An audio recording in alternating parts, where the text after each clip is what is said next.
Dabar esam to lėktuvnešio viduj. Yra tokios kapsulės. Kas labai buvo įdomu čia pamatyti, tai pirmosios kapsulės replika, būtent tos kapsulės, su kuria amerikiečiai pakilo į kosmosą, jau žmonės, kai jau skrido, tai jos replika, o tokia, labai nedidelė atrodo, bet pasirodo, su jie žmonės į kosmosą skrido. Taip, čia replika. Ją tildavo 6 žmonės. Žinau, čia jis yra tikrai mažyta. 6 žmonėm. Tokių dalykų čia prikaupta yra. Ir šitas lėktuvnešis, po kurį dabar vaikštom, yra, jis vadinasi USS Intrepid. 1943 metų ir nurašytas 1974 metais. Jame tildavo 100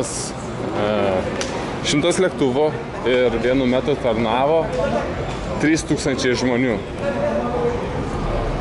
Va. Daug dalykų, kokių čia yra.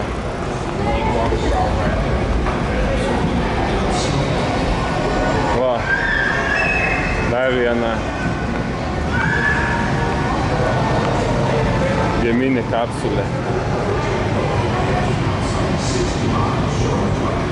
65 metais, kada pirmą kartą amerikiečiai žmonės buvo pasiųsti į kosmosą. O taip atrodo ta kapsulė. Tikrai įspūdinga kapsulė. Čia kažkiek didesnė negu ta, kur prieš tai matom. O ką čia reikia, tu darai? Ai, bandai kosmosį. Va, yra padėtos priemonės. Ir su tokio dydžio pirštėm, kokias būtų kosmose, reikia kažką padaryti. Įsukti kažką. Smagus žaidimas, į ką. Gerai, dar aš šiek tiek jums parodysiu.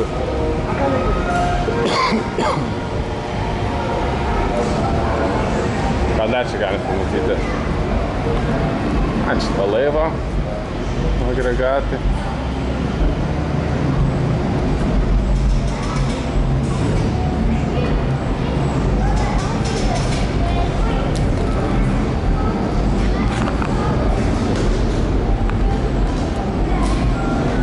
Žodžiu,